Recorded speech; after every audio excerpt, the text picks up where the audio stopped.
লতি কচুর প্রতিটি অংশই কিন্তু আমাদের খাওয়ার যোগ্য এবং এটা কিন্তু আমরা বিভিন্ন পদ্ধতিতে খেয়ে থাকি।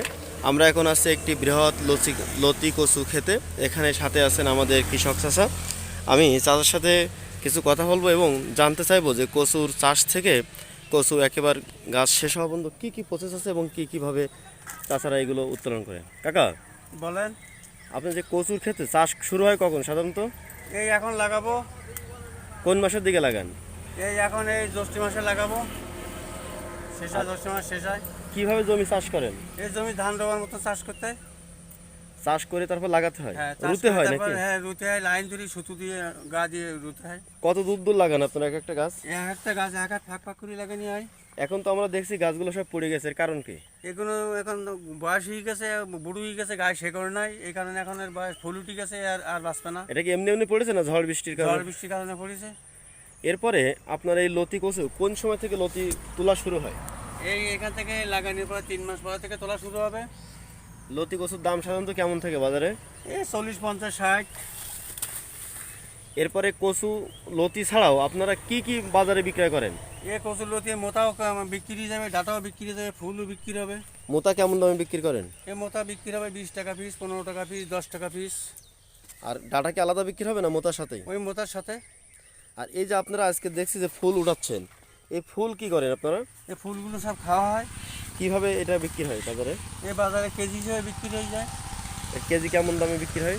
50-60 টাকা কেজি।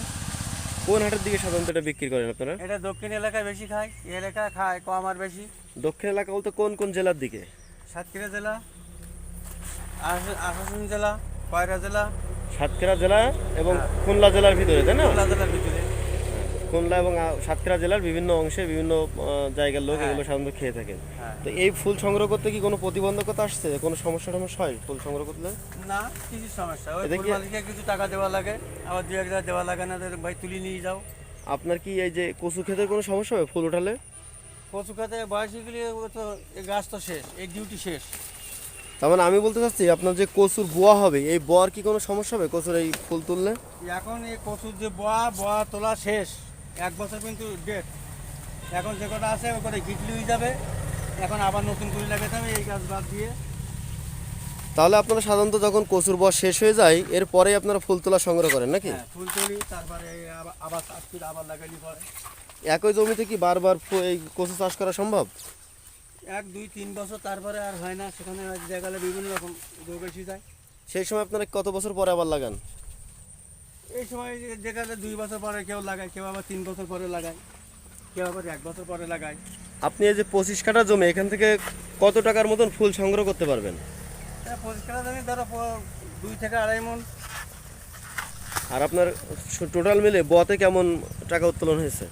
বতে দায় বেচাকেনা হয়েছে, ভালোই হয়েছে। ভালোই হয়েছে। এরপরে আপনারা যখন এই কচুর গাছ সংগ্রহ করে বিক্রি করবেন, এই কচুর গাছে টোটালি আপনার কেমন টাকা আসতে পারে 25 কাঠা জমি থেকে? টোটালি কচুর গাছ যখন বিক্রি করবো, আমরা তো ব্যস্ত না, এ যারা ফ্রি তারা নিয়ে বুই কাটিয়ে দিই, তারা বেচুক গেছে, আমরা না। তার মানে এটা আপনারা আর বিক্রি করবেন না? না, ওই কচুর লতি তোলায় ওই শেষ।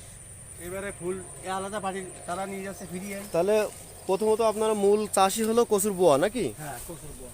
আর এই ফুল এবং গাছ অন্য লোকেরা সংগ্রহ করে তারা বাজারে বিক্রি করবে। এটা ফ্রি নিয়ে দোনের দাম দিয়ে সংগ্রহ করে বাজারে। তাহলে পুরো ক্ষেতটা পরিষ্কার করা তাদের দায়িত্ব নাকি? এইভাবে পরিষ্কার, তারপর আমার আবার পরিষ্কার করে আবার চাষবাস করতে হবে। এক বিঘা কচুর ক্ষেতে একজন চাষি সর্বনিম্ন কত টাকা লাভ করতে পারে এক বছরে? ইচ্ছা করলে জায়গায় 80,000, 1 লাখ। তাহলে ধানের চেয়ে তো অনেক বেশি লাভবান হওয়ার সুযোগ রয়েছে নাকি? হ্যাঁ। ধন্যবাদ কাকা আপনাকে অনেক তথ্য দেওয়ার জন্য। আমাদের কৃষক ভাইরা আপনার তথ্যের মাধ্যমে উপকৃত হবে এবং অধিক পরিমাণে কচুর বোয়া চাষ করে আর্থিকভাবে স্বাবলম্বী হবে, আমরা এই প্রত্যাশায় যশোরের বাঁকড়ার মাঠ থেকে।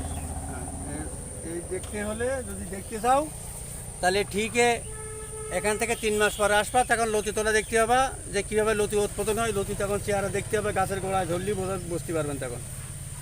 ধন্যবাদ কাকাকে আপনাকে।